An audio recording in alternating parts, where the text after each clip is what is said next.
What's up, guys? Welcome back to the WRPF podcast. I'm your host, Alex Uslar. Today's the big 3-0, episode 30. We've been blowing through these episodes, had tons of fantastic guests. I'm super excited to have my boy Michael Greeno on this week. All right. Michael Greeno is a longtime powerlifter. He's been in the sport a lot longer than most of us. He's a lot older than most of us. You're almost 40, bro. Or do you turn 40? I am 40. I am 40. Congratulations. You might be one of my first 40-year-old guests. Jeez. Yeah, I'm a master's lifter. It's great. Everyone's like, oh, I'm submasters. Nah, 40 true masters. Here we are. You've done a lot of powerlifting over the years, but most recently over the last, 3, 4, 5 years, you've come up as a coach. You have tons of strong, fantastic athletes underneath you. Any big level meet, you're probably going to see Greeno there, whether it's coaching, whether it's in a judge's chair. So we just want to hear the Greeno story. All right. Besides, we'll get to eventually your current lifters, your current roster, some of the accolades and accomplishments you've been able to make as a coach. But we just want to hear the Greeno story and powerlifting from your perspective. So welcome. And thank you for being on, bro. Thanks a lot. Yeah, that's a loaded question. That's weird. My story. Crap. I mean, I tell people it's funny because like when I do client intakes and different things like that, like I kind of tell them where I've been, where I've come and stuff like that. I started this sport when I was like 13. I had broken my ankle and I couldn't play sports or anything like that. So I was just in the weight room all the time and was in the process of rehabbing it and had met this old dude in a physical therapy center. And he's like, you should lift weights. He's like, it'll make you strong and all this other stuff. And so I went to the gym that he did. He was like, at the time, his name was Don Schaefer. He was a like 65-year-old, like national bench champion, benched like 400 pounds at 65 or something like that. Just a bear of a man. So correct. I'm wrong. I just did some quick mental math. This is the 90s, right? Yes. You started powerlifting in the 90s. Okay. Yeah. Sorry, go ahead. Continue. No. Yeah. And so, I've been in this for 26, 27 years. It's funny because I just kind of started lifting. I mean, we weren't doing anything right. Me and some friends, like we just kind of started lifting and finding our way after school to the gym. And, the first handful of years wasn't really much of anything. It was just us lifting heavy and basically maxing out every session. And then some of the other guys that were there just kind of called us dumb kids. And I mean, we just, by the time we had done our first meet, it was, half the meets back then in like South Central Missouri. It wasn't really much of anything. They were inside churches. They were just kind of everywhere. There was such a novelty sport at the time. And there was such a much different time when you went to like, even to the point where you would go to like a supplement store and like they had glass cases on things you could and couldn't take if you were under the age of 18, because it was so much more was like legal, and the untested side blurred so much versus the tested side blurred so much because, what was out there and what was available as like a supplement to take. And so there was just this weird fine line between all of it, between like, because I didn't know anything, I was 13, other things to worry about like school and stuff. And as I kind of progressed through, I just kept getting stronger, kept lifting weights. It's weird. And I'm encountering this now because I have a 16-year-old kid that I work with now. Like coaches and strength coaches in high school and stuff don't like you getting strong and not playing a sport. And I played sports. Like I played football. I wrestled. I kind of got hurt, found ways of getting hurt, like breaking bones or breaking my clavicle or whatever. And I just kind of found myself back in the weight room, just lifting weights. So that's essentially when I started competing at such an early age. I think by the time I was 20, I'd already kind of competed at like, I don't know, like 50, 60 meets. Correct. Wrong. I'm going to go ahead and assume through this period of your high school years while you're playing these sports, at that time, weights and kids were not really a thing at all. So these high school, there was no high school weight rooms. Like now it's much more modernized, some form of high school weight room. There probably wasn't any of that, right?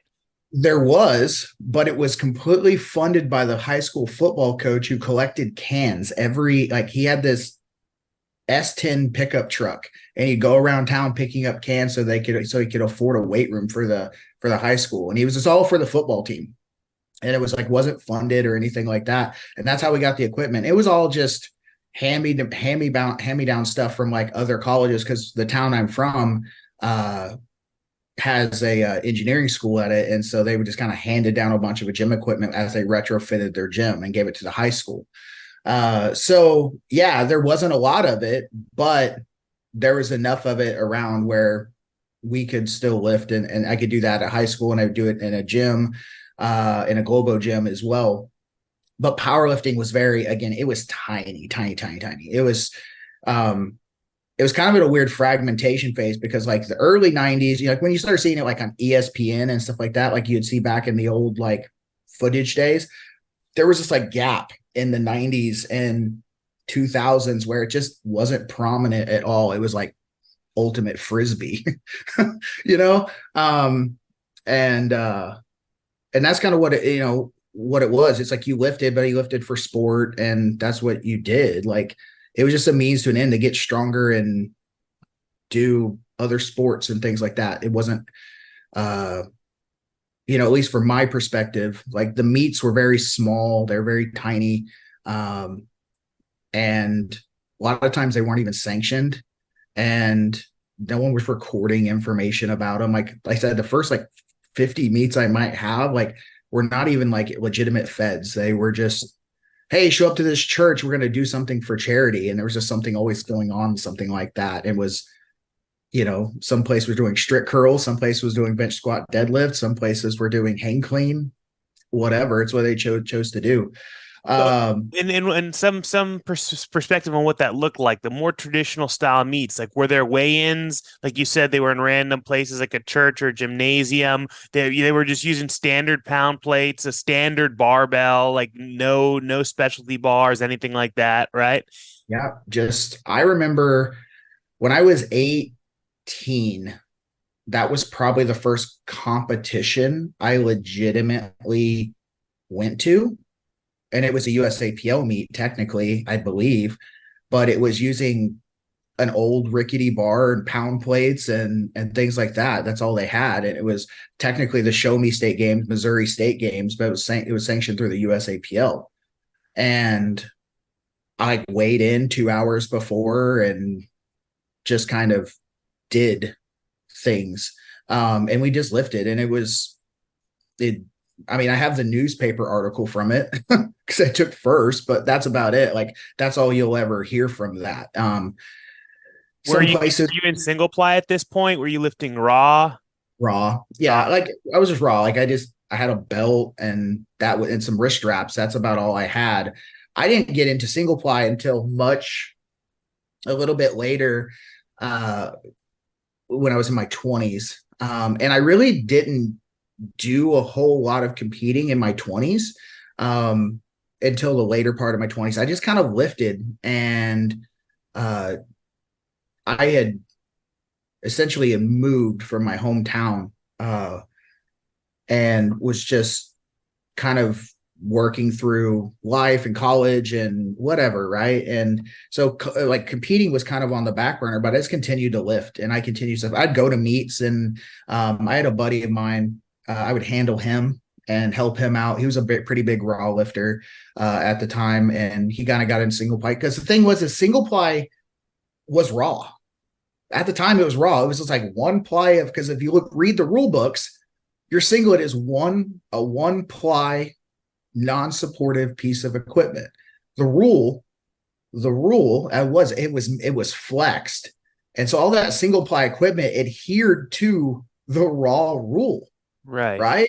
Wrist straps, knee wraps, all that stuff. He's like, oh yeah, it's one ply of equipment. It's a one ply singlet. This singlet happens to be extremely rigid and it doesn't stretch. Instead of using polyester or whatever, spandex or whatever, we're using boat canvas or denim or whatever. There was no Right. rule against it. It was just that's what you did.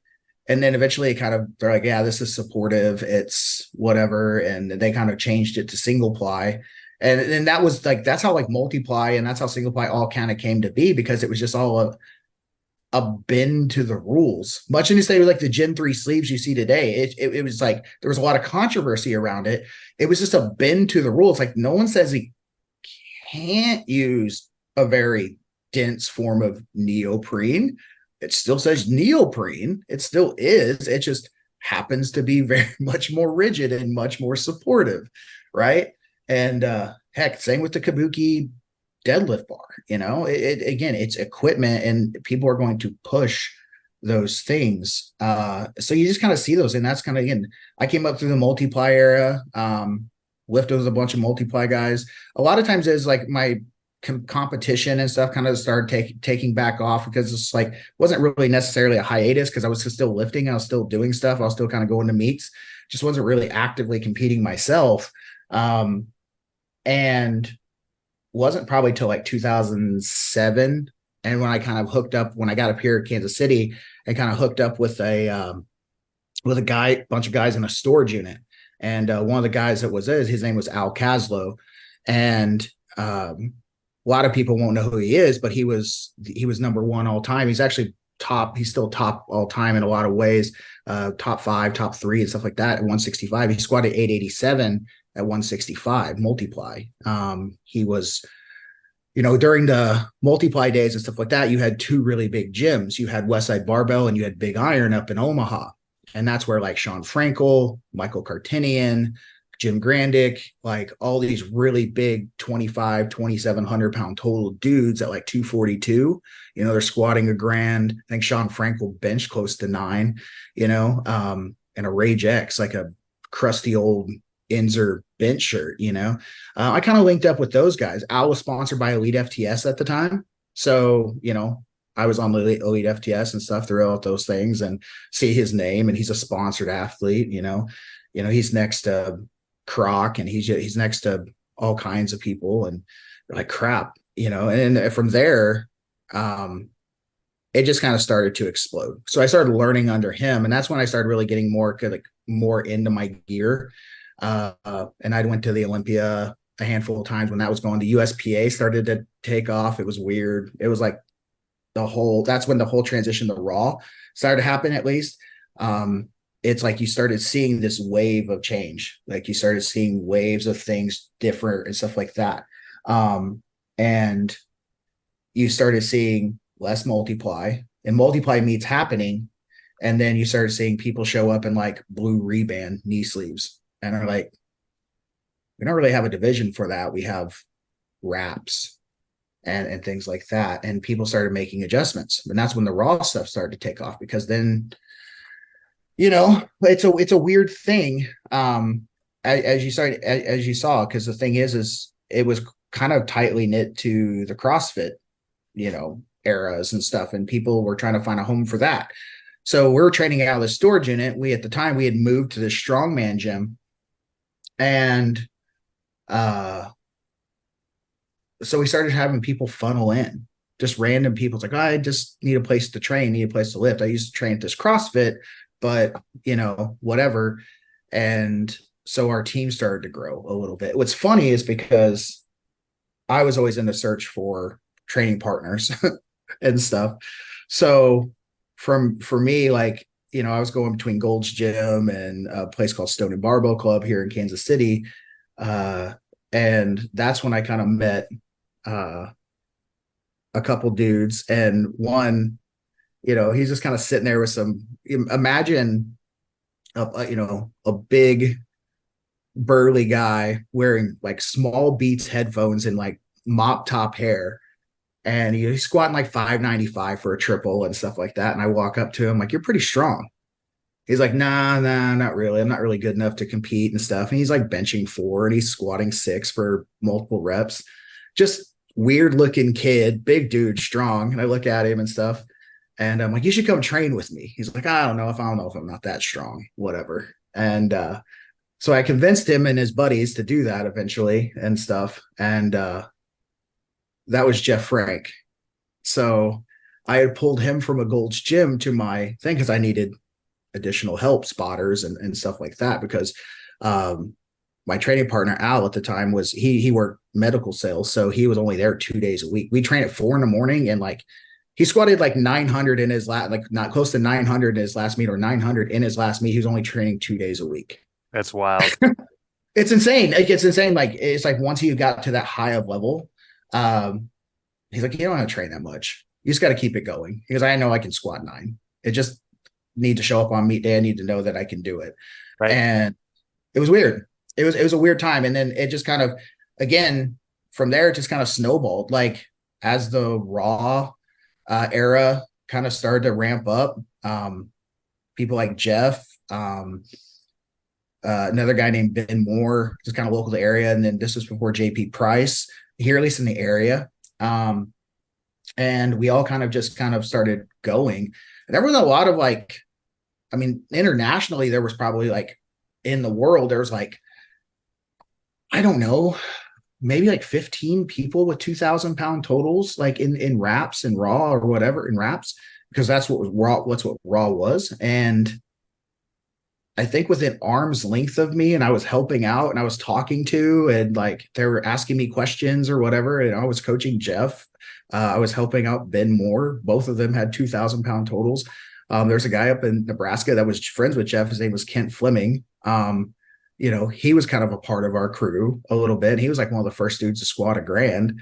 And I was just kind of working, not like I was coaching directly some of them, but then I was just kind of like seeing these dudes at meets because we were all doing the same meets. And then they're like, hey, can you like talk to me about coaching? Can you talk to me about this? And I'm like, yeah, sure. And then like I'm looking at this, and then like there's this entire mob of people behind me, and I'm working, and I'm wrapping 6 or 7 pairs of knees while wrapping my own and competing myself and doing single ply. I think one meet that I had done with my entire crew, I had wrapped like 7 pairs of knees, wrapped my own, like they were helping me put on my suit and stuff like that. And then still had to bench. And then, so of course, I also like deadlifted and passed out at the top. It was fun. But yeah, man, like, and as it's just kind of whirlwinds after that, and it keeps going. And it's just that same thing. I keep finding more people and I find more things, and then the community changes. And timeline wise, some of these initial training partners you're talking about, when was this? 2010, 2011, 2012, 13. Yeah, so that's why you talked about like that kind of early days of CrossFit where people are seeing a barbell in a different manner. There's other styles of gyms besides just gold gyms and your occasional hardcore barbell gym that's in a hole in the wall middle of nowhere. There's these other kind of communities, but then these people who are more exposed to just the gold gyms kind of environment, you're finding them, you're kind of tugging them over, right? Yeah. Yeah. And it's just like, and people are coming and they're, wanting to do what we're wanting to do what we're doing, and they don't know what to do. So I'm like, come on, I'm going to help you out and stuff like that. I'm just writing programs. Again, keep in mind, I'm not an official coach. I'm not taking money. I'm not doing anything. I'm just like writing stuff for things for me, and people are kind of following what I'm doing, or we're all just kind of doing the same things and stuff. And, what did that type of training look like at that time? Was it very West Side kind of influenced? Like, what were you looking at and deciding? Or it was just this day you're going to squat and do 10 reps. This day you're going to squat and do 5 reps. And RPE wasn't necessarily a thing. Percentage wasn't necessarily it. Or what was it? So RPE was like coined. Mike Tushier was around. Like he was definitely around, and RPE was definitely a thing. He probably wasn't as prominent as he was today. He was still lifting. He was still an active lifter. We kind of got our influence and stuff like that, like from a Division I strength coach. His name was Landon Evans. He had worked with Al quite a bit, and we were using a lot of submax. And a lot of submax training and stuff. We just weren't going heavy. We were just doing reps, and we were committing to the quality of our lifts. I think when Jeff squatted 877 outside of meet prep, that 20-week training prep that we did up to that, I think he didn't even touch over 700 for up until probably the last like 6 weeks. We just kind of really didn't we use chains. We use a lot of what a lot of people misconstrue about West Side or things like that, like accommodating resistance. Whenever someone sees chains or bands, they immediately think West Side. But like we used a lot of the tenets and stuff of conjugate, like accommodating resistance, max effort method and stuff like that. We would use it when it suited our needs. But I started to just kind of blend them all together into this kind of a hodgepodge. And it was funny because like at early days, like by some of the people, because you'd meet them at meets, like, what do you do with your people? And they're like, dude, you're weird. Like I caught a little bit of scrutiny because I wasn't following West Side to a T. I wasn't following like linear periodization to a T. Like there was this like old method called the chain method. And like something that Rick Hussey at Big Iron used to do. He's like, hey, you're 12 weeks out, pick a weight you want to lift. He goes, and then you get to that weight on week 1, you squat it 4 or 5 inches high. He goes, yeah, you have 12 weeks to get that to depth. And the thing is that they had a chain, like from the monolift, like the chain that would take you down, and you would go down to a certain thing and hit that chain, and you'd come back up, and you'd go a little bit lower every single week until like you were prepped and you got full distance and That's stuff like wild, that. man. That's squat 900. Guess what? Squat it 18 inches high, and in 12 weeks we'll get you to depth. right. That's what it was like. And there was just things like that. And so I caught a lot of heat because I was doing something a little bit differently. I wasn't following these things to a T. I was kind of blending them all together, kind of what you see today. Everyone kind of takes, because the knowledge wasn't as freely flowing. You took what was kind of good from here, you took what was good from here, and you just kind of, whatever. And you learn from a different people, and you learned at meets. You didn't learn on Instagram. I mean, that still wasn't a thing. There wasn't a lot of content. There wasn't a lot of, you read Elite FTS, right? And you kind of followed some of those people's training logs to kind of see what they were doing. Or you read like the West Side manuals and stuff. And that's what you got strong. Josh Bryant was kind of still lifting and putting out stuff. And, if you wanted to find out some bench programs, you'd maybe, read some of his stuff. So yeah, the data was starting to kind of, the content was starting to kind of come upwards, but it's still very few and far between. So it became more of a hodgepodge of what you knew and what you read. It was a lot of that. And again, that was really my only influence as a coach, because I never really had a coach or anything. I just kind of had people kind of pointing me, telling me what to do. So couldn't even learn. I wasn't even learning under anyone. So I just thought what I felt was right. And then people were getting really, really strong from it. And I was like, well, if this person totals 2K and this person totals 2K, and then like I'm in the gym, fast forward to like 2014, 2015, and now I'm linked up with JP Price, and he's a part of the crew now. And he's, we're all like, our crews in Kansas City are all merged together. And I'm kind of helping everybody in the gym with programming and like coaching and what's right, what's wrong and stuff.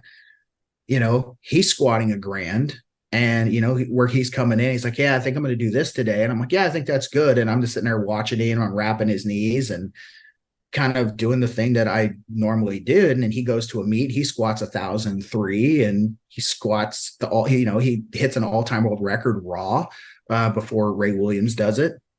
It's like, man, like, this is interesting. Like these concepts of what people are doing, and I can't, I won't claim any of JP stuff because I just was there. I was part of the crew, but I was there to help and provide insight. But it's one of those types of things where you start having your hands on a lot of like really big people, and you're like, maybe I'm kind of good at this. I don't know. I mean, I'll continue to do it, but it wasn't until 2020 until I actually started doing it like professionally and taking money for it. I had been doing this since like 2007 and helping out people since 2007. And then I finally was like, I should probably do this. Maybe. What were you doing career-wise through all of this? I'm a software engineer. I still am. I work everything from web application development to API development to right now I'm a software engineering manager, and a leader and also a mentor. But yeah, I just kind of came up through my career and eventually became in more leadership position. I traveled a little bit more. That kind of got in the way some of my competition, and things like that. I always prioritize life over my own. Like I would focus on the coaching and focus on my life, and then competing would kind of be at the lower end of that spectrum. Um, Mainly because I'm pretty injury prone, and it's not due to like any of my own thing. It's just my own like I have some collagen issues that like it's like a birth defect or so whatever it is. It's like my collagen in my body doesn't really generate really well. So it's like my tendons and ligaments are very, very weak and brittle. So just to get where I'm at, I'm incredibly thankful. And I didn't know that until I was like mid 30s. But yeah, man. So fast forward to 2020, well, it's funny. It's like before that, about a couple years before that, 3 years before that, I meet. We're at a walk meet, so I'm judging. I'm into the sport. I'm in the judge. We run meets. With JP and Ben and Jeff and this whole crew here in Kansas City. We're running meets, and this lady comes to the gym, and she's squatting like 400 pounds, right? And I walk up to her and I'm like, hey, you need a spot? Because she's warming up at like 400, like in the warm up room, right? And it's like, that's wild to me, right? And her handler is like, no, she's strong. She's got it. And I'm like, well, that's 400 pounds. And if she goes down in this warm up room, she's hurt. So I'm going to help. So I'm going to grab someone else. We're going to side spot her just to keep her safe because she's really strong, right? Because I've seen enough people get hurt, right? At this point, myself included.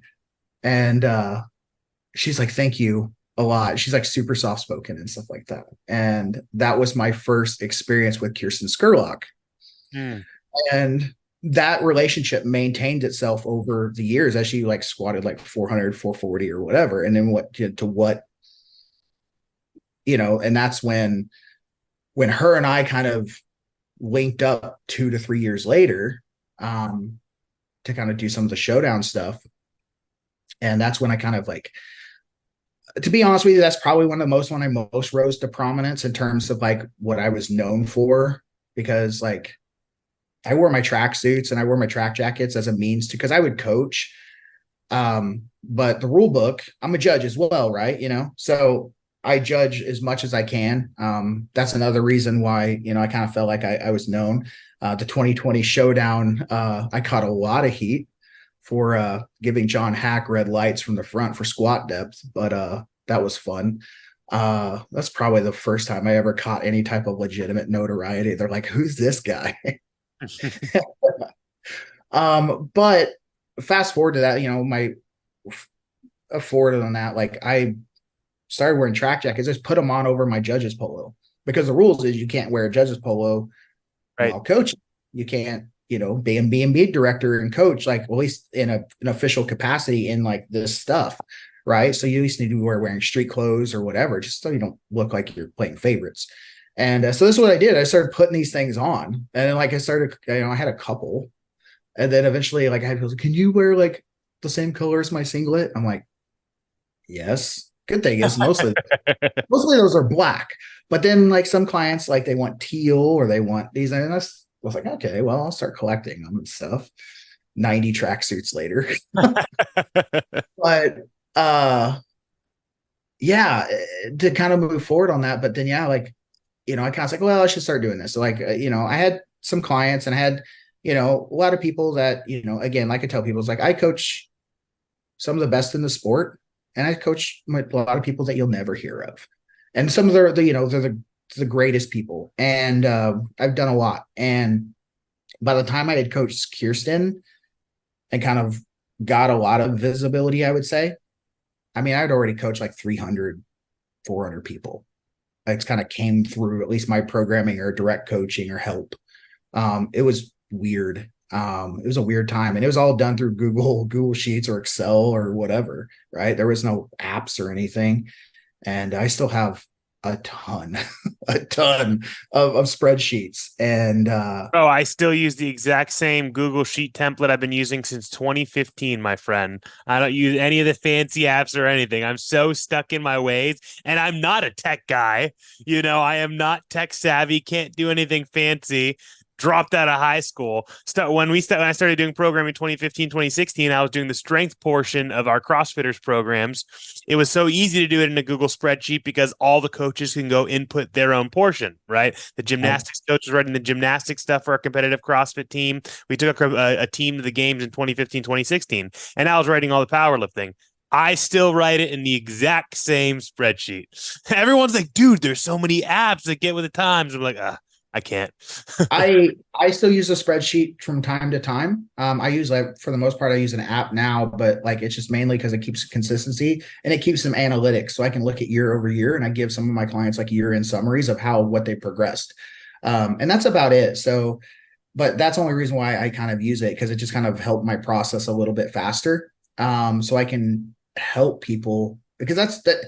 At the end of the day, like, I have my big kid job. That's what I pay my bills on. That's what I do everything on. This is my passion. This is what I love to do. I take money because it's what keeps people accountable and not wasting my time.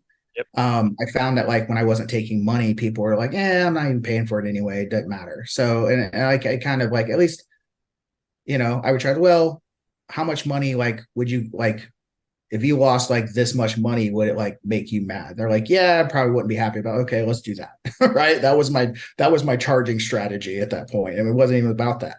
And now it's just, it's more an official capacity, but I just kind of, even now, I just kind of kept finding myself at big meets, right? Working with Kirsten, and then working with Brittany Chown, and working with these other people. And they kind of just started, hey, you should work with this guy. Like, you should work with Mike. Like, he kind of just, he's weird, but he gets it, and he does really, really well. And it's like, it just kind of slowly trickling in. And then one big meet, went from judging them and helping out to coaching and being the meme that I am, with a Ukrainian Ushanka on my head at the American Pro.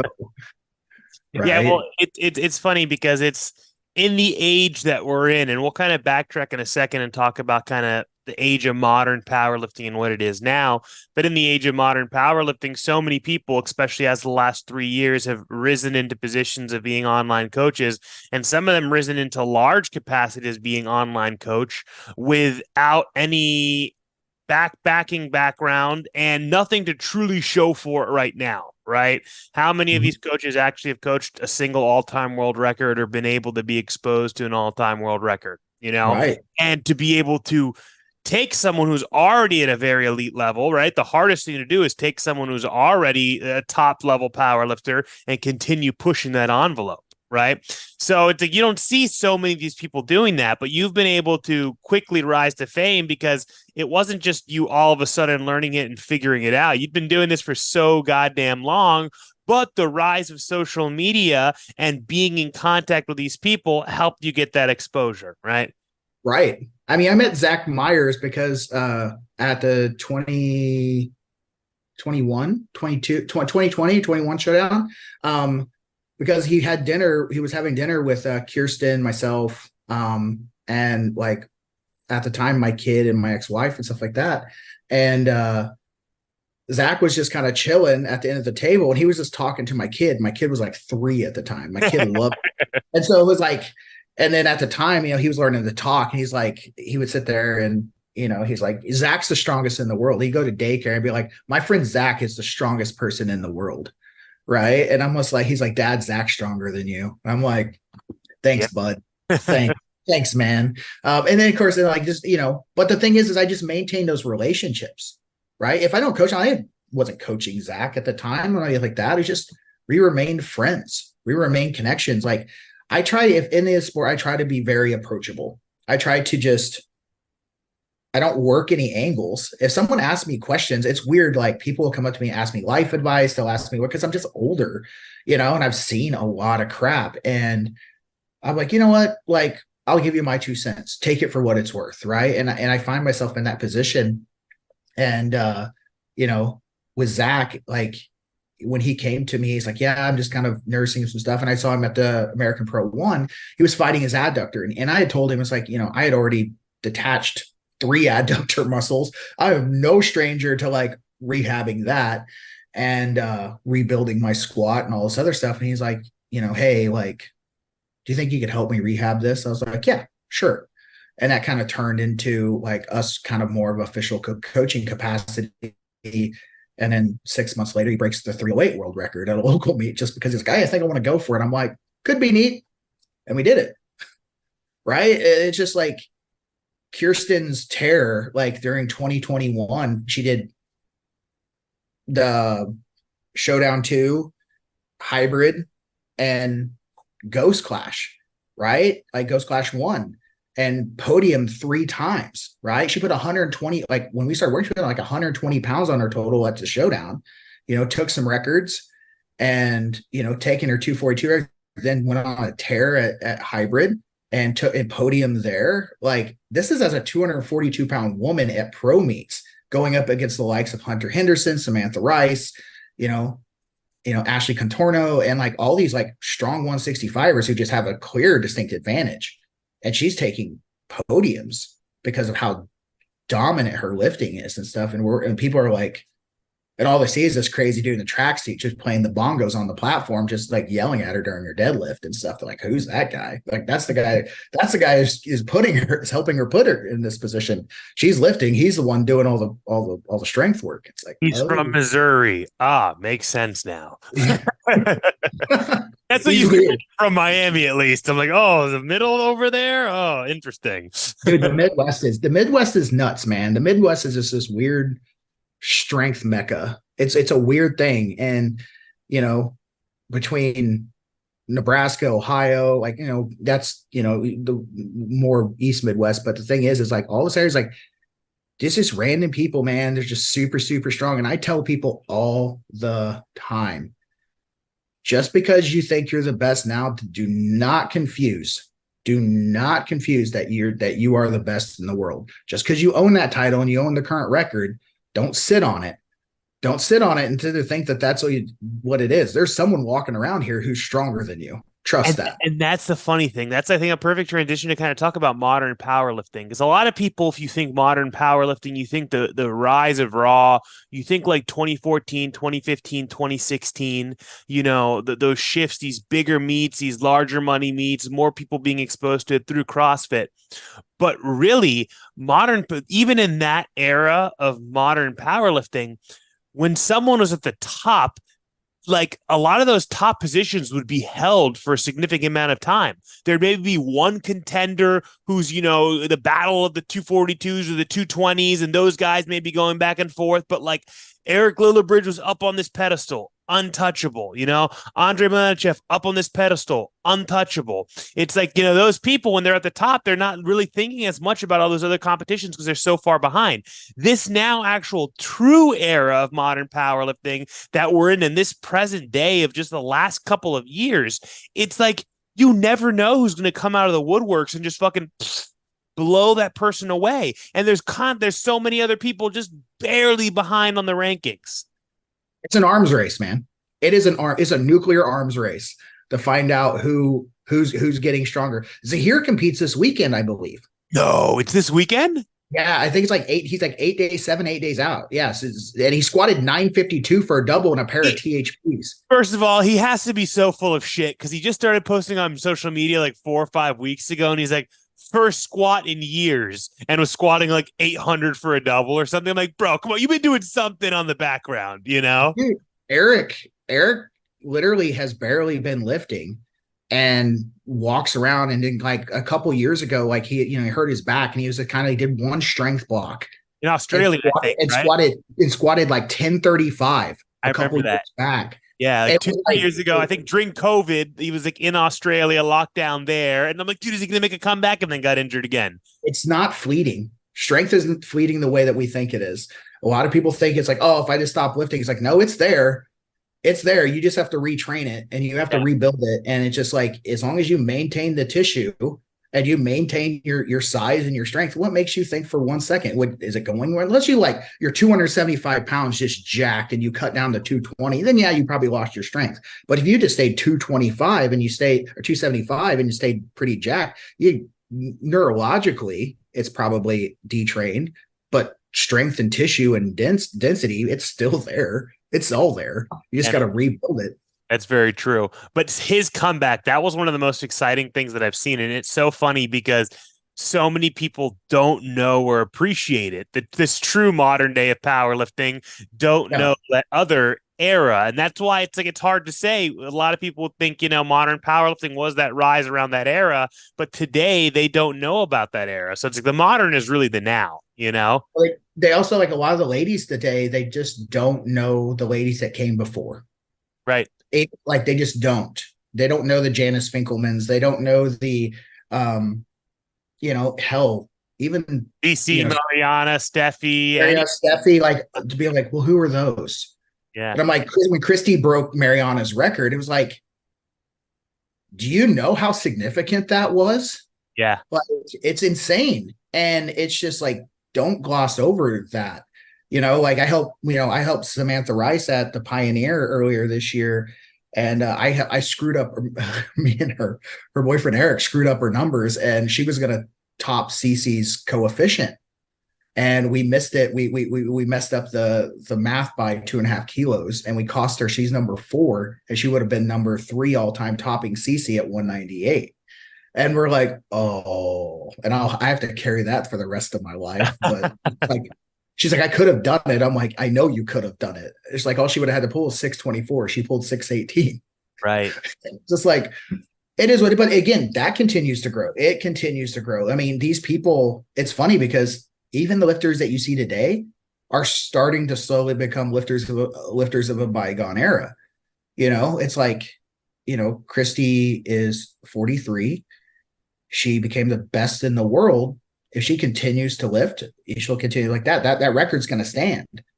But there's a lot of people today that don't even know who Christy is, which is insane to me. It baffles me. And the sport, it's a weird thing that the only thing I have is it's very, what have you done for me lately? And I think if that changes a little bit, like you'll start seeing a bigger appreciation, but everyone wants to see the next big lift.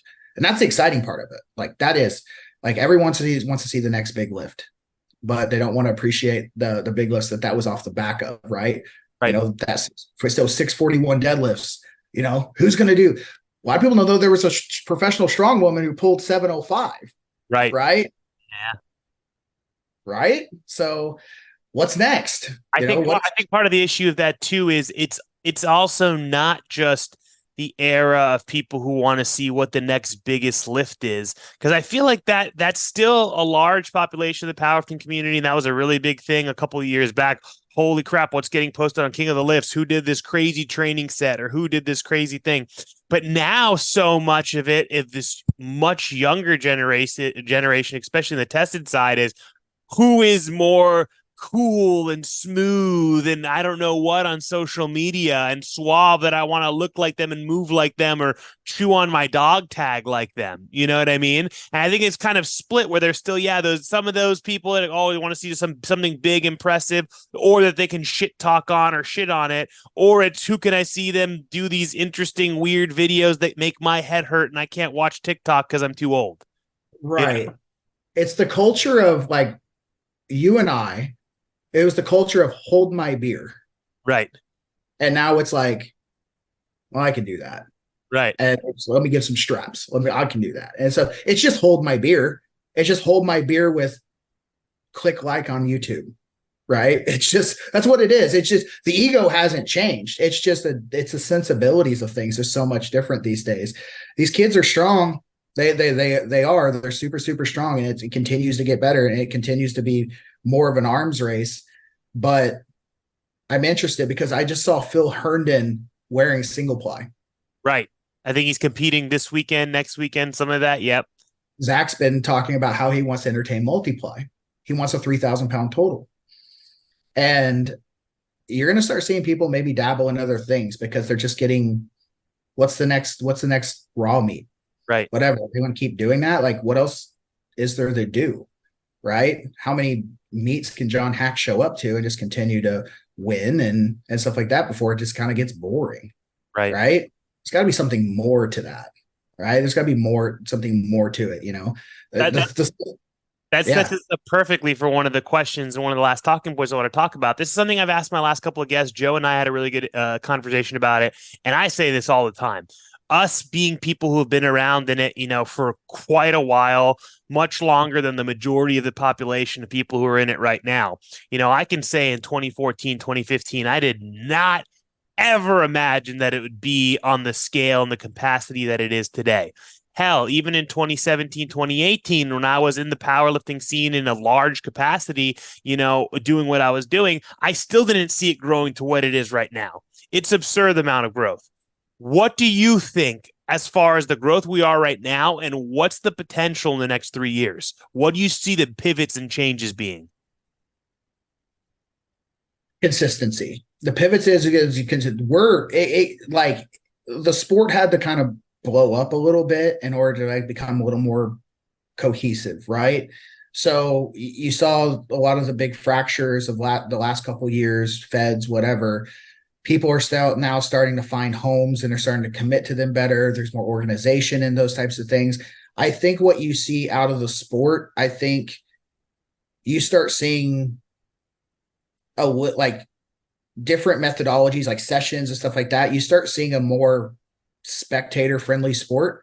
I think you start seeing more records, more ladies blowing stuff out of the water. And you start getting a lot of attention around that. You start seeing the average gym goer wanting to power lift a lot more. And you start kind of see like in my opinion, I think you see like a 2.0 version of what the CrossFit like generation did. I think we see another influx in the next 2 to 3 years because I've seen these global gyms. I'm working out of one right now, and these kids are just coming in at like 19 years old, 18 years old, and they're just slinging plates. And I'm like, well, I've thought about competing. I'm like, you should, right? And I think the next 2 to 3 years, you're going to start seeing influx of like this fitness generation of kids that's going to start stepping on the platform, and they're going to start doing something with it. And you're going to start seeing a bunch of kids just coming in droves being extremely strong.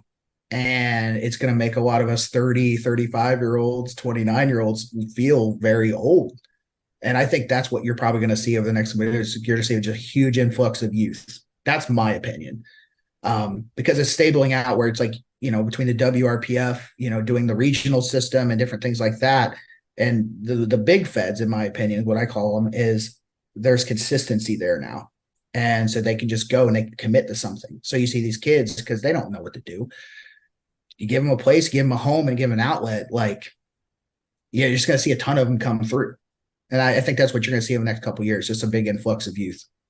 Yeah, I agree. I think it's already trending in that direction. I mean, I can see it being in a big city like Miami and just all these college kids and all just swarming. And like you said, so many of them, you talk to them about competing, they're like, oh, no, but they'll max out all the time and, kind of follow powerlifting and wear the Inaka Sport or whatever these brands are, and they're super involved in the culture to an extent, but haven't taken that full leap. I agree. I think that's the direction we're going to continue to go. I just ran my last USAPL meet weekend before last, and the amount of sub juniors, teens, teen 1, teen 2, teen 3, 15, 16, 17-year-old kids that I had was almost half of the meet. And like, I love to always ask in the rule briefing, hey, whose first meet is it? And there was like 20 hands that went up, all these super, super young kids. It's going to definitely continue in that direction and cause, like you said, a massive amount of growth. I think it'd be interesting to see, your other theory of if people want to, the people who've been around in it longer get bored of it and want to, revitalize the old school. Because what do they say? With fashion, with everything, things come in like 20-year waves. right? And it's been about 20 years since, the height of multiply, so who knows if we're going to see a resurgence of that and a light and a different respect for it. That'd be definitely very interesting to see. It would. And I think if you see it, because the thing is, it does believe, contrary to popular belief, multiply actually is way more friendly on the body than raw is. It's a little more supportive and your stuff like that. So people might try to find ways to train. And it just requires different crews. There's a lot of individuality you can have as a raw lifter and stuff like that. But as crews, like crew driven people, like you might start seeing a little bit more of that. It's hard to tell. But I think at the end of the day, the best can only do the best things all the time in one way for so long before it's like, they either walk away or they find something else to do. That's just kind of the truth of it, right? So that's kind of happened to my old training partner. He was still the best in the world when he walked away. He just didn't really want to transition to the raw thing. He squatted like 565 at 170 pounds in like 2014. He had a huge total, like a 660 deadlift, like a 650 deadlift or something like that. It's just this little dude, it was just like, raw's boring. And he just, cause he saw it, he's like, I'm not doing this. And he quit. You may see that. And that's probably what you'll see more. You'll see people go to multiplier, go to gear, and then you'll see people honestly just kind of take their exit.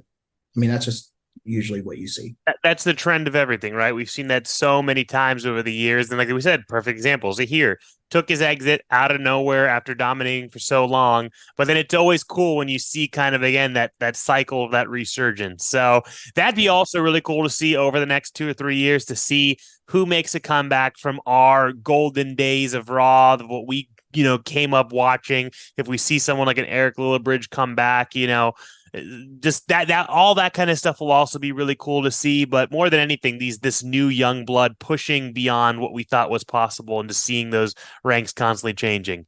We saw that a little bit. And the funny thing is the last thing, the last point I make that fortifies that is when Hunter broke the 165 records, right? She kind of was on the come up with the showdown and stuff like that. Christy would, like, for the most part, like, I think after 2019, she was kind of just 2019 record breakers. She kind of she broke some records. She did, I think she didn't have a great meet then, but like she kind of chilled out for a while. She just kind of chilled. And then like Hunter kind of broke some records. She broke the record at the showdown. And then Christy jumped on a plane, came to Kansas City, and retook the squat record. And Hunter was spotting her. I was judging that meet. And I was just like, that's interesting. And you see that. And Christy's a fighter, and she's quiet. Her quiet demeanor to her, but deep down in her, that woman is a fierce competitor. And she's like, that's my record. I'll take that back. You just rented it. And that's when, and again, you just kind of, and after that, like you just saw her just kind of be like, well, there's Brianni, there's Hunter, there's all these people. I guess I'm going to have to beat them all off with a stick and let them know who's the queen. And she did that. And she continued to do that for up until this point. She just continued to just assert her dominance in the sport because she knew these kids were coming up and she was going to have to just protect her throne. Yep. And that's what she did. And you know what? That I'm very much a nerd to powerlifting in that regard, as I know you are also, just watching those things and kind of predicting of what's going to change and what's going to not. And I also think that's a big differentiator and something that's very, very important when it comes to coaching, and not a lot of people necessarily think or do. Because like if you want your athlete at the top, or even if it's just for your own knowledge to know how the sport is pivoting, you got to be able to make these predictions, kind of see some of these things coming, and know who's who. And it's like you said, it's so unfortunate people don't know who Christy is, and that's a mistake. If you don't know who she is, you got to know all those lifters, not just if they have 100K followers on social media. Right. Because these are the best in the world. And at the end of the day, Alex, scoreboards talk, right? Because they're gonna look at the top of open powerlifting. They're like, who's Christy Hawkins? Right. Who's Samantha Rice? I mean, at the end of the day, it's like even the most popular people, Brianni and stuff like that, like in 5-6 years time, if they're not lifting, people like these next kids are like, well, who was that? And It's going to be people like you and me. We're like, well, kid, let me tell you who this was. Right. We find ourselves in this space, and I find myself as like a steward of the sport at this point. I have to pass that knowledge of who these people are. Right. And it's like, you have to understand this is a much different time, and this is how it was approached, and this is what came before you and stuff. And I'm a very much so respect your history and where you came from. And again, I love this sport, and I just, the history behind it and all that stuff. And yeah, so it's, you take it and you protect it, and that's what I mean. That's what you have. At the end of the day, it's like you walk away from this, all you have is the memories. So protect those memories, protect those people that impacted it, and just remember those times. Right? Records will come and go. The memories will be forever. One of the craziest, most recent realizations that I had, that it's like we're in a whole new era, and it just changed and pivoted so much. I asked a group of kids at my gym. I forgot how it came up, and I was like, "Oh, Mark Bell." And they're like, "Who?" I'm like, "You don't know who Mark Bell is?" And they're like, Yeah. "What? No." Like, No. it's like these kids that were 20 years old, not even that young. They're not 15, 16, they're 20, but they just found the sport 3 minutes ago. They're passionate and they love it, but they don't know their history. It's like when you have these history classes, these history courses. I do the same thing with music. It's not like, it's not to hate or anything, but when people, they talk to me about hardcore punk rock, and I'm like, what, you don't know about this or that? It's like you got to know your history, fully immersed in it, because I think that's just going to help you stand out and put you in an advantage, especially if you want to make it a career, right? For sure. For Yeah, sure. man. I love it. Dude, it was great chatting with you. Great hearing Yeah. the Michael Greeno story. I had a ton of fun. Where are people going to see you next? What's next for you? Uh Man. Post Clash? I'll be stepping on the platform for Coast Clash. I'll be duct taping my rickety ass on it. And on the amateur day, I have a 485 dots, kinda. I was kinda good at some point. I squatted 700 and bench close to 5. My deadlift's garbage. But yeah, I'll have quite a few people there. I think I have like 6 or 7, maybe 8 people between both days. So I have a contingent. I've been kind of running through with about, a pretty good group of people, and I'll continue to do that. But then Are you regional, wrapping knees and wrapping your own knees? so probably, Motherfucker. probably, but yeah, That's yeah. love So right yeah, there. That's I'll love. see you at Ghost Clash, sir. Hell yeah, bro. Hell yeah. Let everyone know where they can find you. Sign us out. Thank you, sir. MJ Greeno, Instagram. You can find me there. Hell yeah. Well, thank you guys for tuning in. I hope you guys enjoyed this week's episode of the WRPF podcast.